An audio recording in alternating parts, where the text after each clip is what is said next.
It's the radio guy, Mike Prince. Welcome to another episode here at the Open Mic Broadcast Network. You can follow me on Twitter at The Mike Prince Show. The YouTube channel is Open Mic Broadcast Network. The website, obnradio.com. And the 24-hour dial-in message line, 713-570-6736. And without any further delay, we'll jump right into today's episode. We open up today's show with a sad note, the passing of one of my baseball heroes, Joe Morgan, transitioned on to glory on yesterday at the age of 77 years old. The Hall of Famer and broadcaster had an exceptional career. So now when you count it up with the passing of Joe Morgan, Bob Gibson, and Lou Brock, three of my childhood heroes have transitioned on to glory, and they truly made an impact and helped me develop my love of baseball. And they really and truly are not cutting them out the cloth of those three men like they used to. So rest on, baseball warrior, and Godspeed to the family that remains. A lot of baseball playoffs going on. The Astros actually down right now to the Rays 2-0. The Atlanta Braves take care of the Dodgers in game one, so they're up 1-0. And regardless of what people may say about the Houston Astros, they've earned the right to be here in the shortened season, cut some of the critics down, not all of them, but you gotta respect what they're doing and how they're doing it. Right now, the Rays appear to be a very hot ball club. We'll see what the end's going to be towards that. And with Atlanta and the Dodgers, that is really probably considered the premier matchup of these divisional titles. So we'll see how things will be. Who do you think will make it? Do the Astros have enough juice in them to rebound from down 2-0 to make it to the World Series yet again? And do the Dodgers have enough in them to overcome this deficit? Time will tell. Send us your thoughts and comments by dialing in on the message line at 713-570-6736. Meanwhile, in the NFL, the New Orleans Saints pull off the overtime victory over the Los Angeles Chargers, and the Saints were struggling for the most part, but Breeze found his mojo and led the Saints to victory. Brazos Valley Schools Credit Union has 13 different locations to better serve you. Locations in Rosenberg, Missouri City, Katy, College Station, Bryan, Brenham, and Waller, Texas. For more information, you can contact them on their toll-free number, 855-391-2149. Or you can send an email to information@bvscu.org. Still scratching my head on how the Missouri Tigers pulled it off this past weekend, and the Texas A&M Aggies for that part. Both of them pulling off major upsets.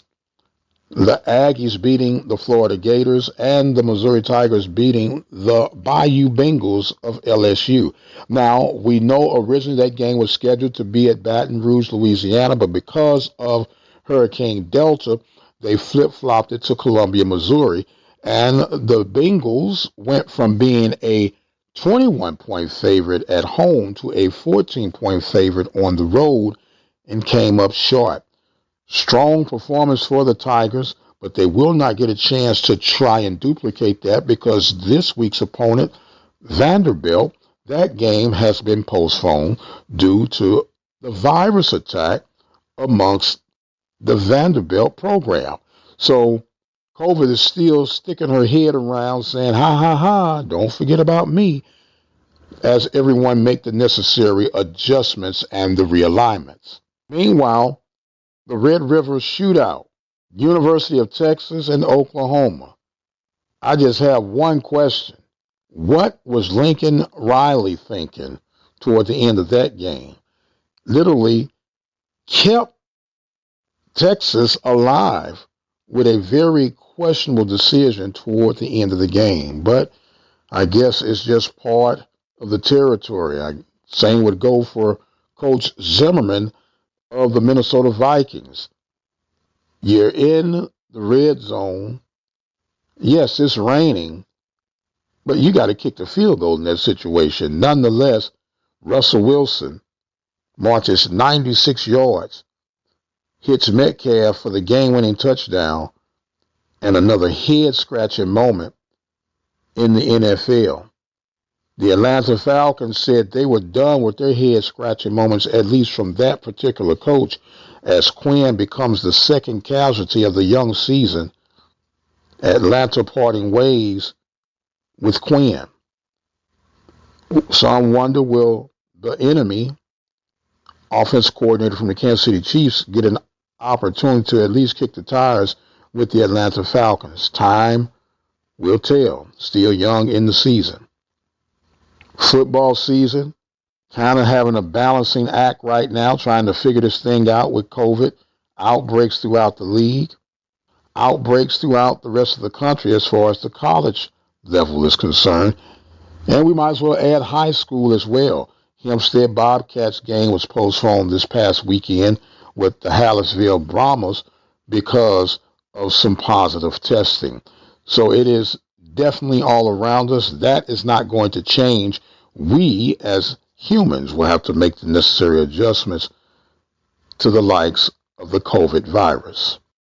I'd like to take this time to recognize our sponsors and supporters at the Open Mic Broadcast Network: Brazos Valley Schools Credit Union, Temple of Refuge Ministries, Prairie View Athletic Club, Attorney Lee Van Richardson, Diva Skin Conditioner, Helping Hands Lawn Service. Thank you for your support of our local and regional coverage of student athletics here at the Open Mic Broadcast Network.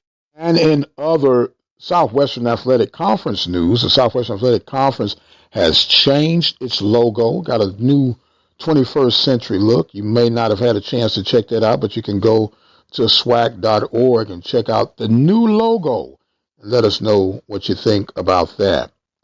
And of course, with the hiring of Coach Deion Sanders at Jackson State University, the buzz has definitely been creating.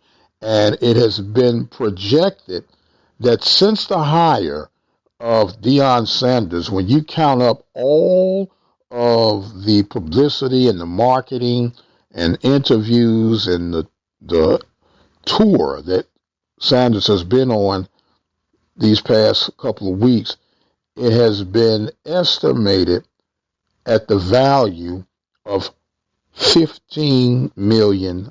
It's a lot of coin. Not actual $15 million in cash, but value. And that's still a lot of coin and a lot of publicity. Now, depending on what side of the fence you're on, you're going to have your pros, you're going to have your cons. But as they say, the proof are in the numbers. And speaking of numbers, has some strong numbers from yesterday's interview with Coach Sandy Pugh, laying out the new look Panthers as they get ready for the 2021 season in basketball. Of course, the announcement of Coach Courtney Pruitt as an associate head coach for the program. Excited to hear what she will have to say as we're lining up an interview with her from the network to introduce her to PV Nation. Men's side of things have hired Caleb Villarreal as assistant coach. Villarreal comes from University of Texas, Rio Grande Valley, down in Edinburgh, Texas. Also lining him up to hear what he will have to say about being a part of the Heel. And we know that we are waiting patiently for November 25th to get here, which will be here before you know it. Basketball schedules being laid out. And we want to keep you in tune as much as we can here from the Open Mic Broadcast Network as those games develop. But more importantly, and even more patiently, I might add, the anticipation of spring football. And I know that the schedule has already been set, and we don't know if the schedule will permit itself with the way the virus has been reemerging.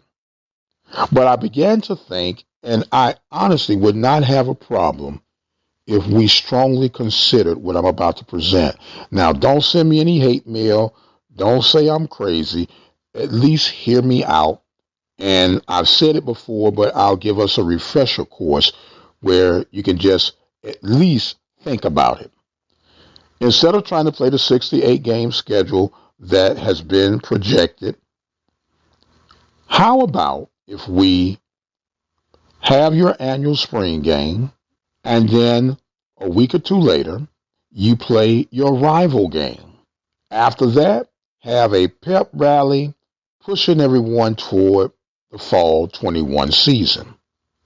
Your matchups potentially could be as such: Grambling versus Southern, Prairie View versus Texas Southern, Alcorn versus Jackson State, Pine Bluff versus Valley. And whoever the home team is, they split some of the gate tickets with that visiting team. It could be 60-40, 70-30, whatever the case may be. But that way everyone get a little bit of coin for this abbreviated spring football season.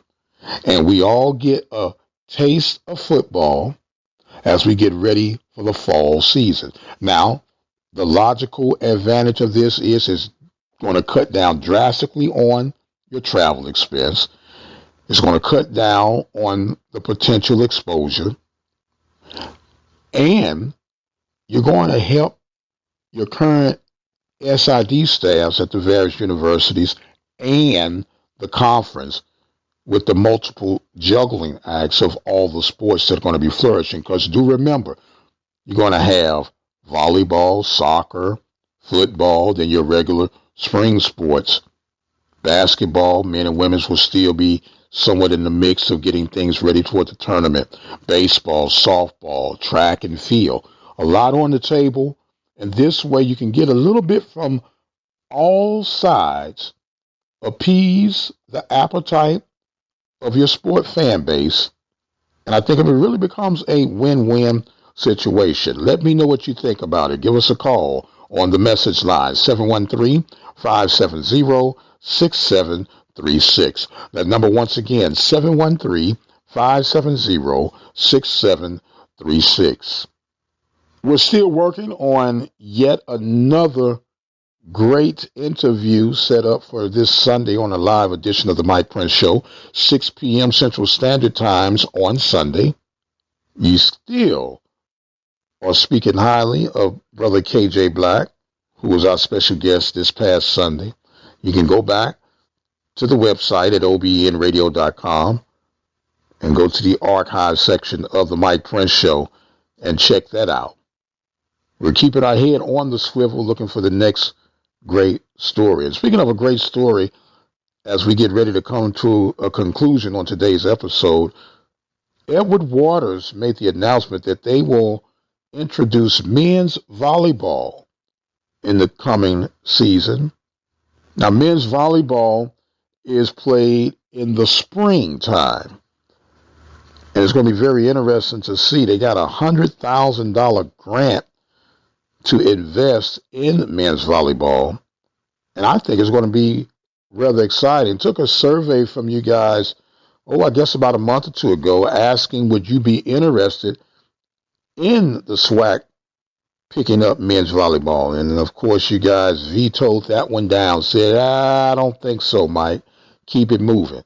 But I really, really think it would be something noteworthy of looking into. Not that much expense when it comes to developing a volleyball program. You already have the necessary equipment in place with the nets. You would have to get some different balls. And the only other adjustment would be is you raise the net, I believe it's 1.5 feet higher than what it would be for women's setting.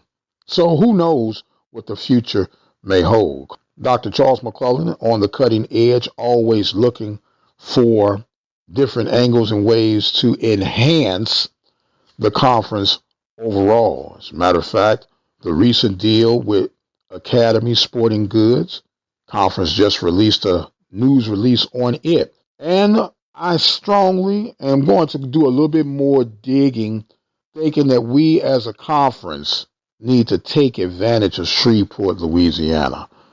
Now, I got some wisecracks, and I'm okay with that. I'm a big boy. I can take it. But it still just makes financial and logical sense to me. But we'll say that for another day.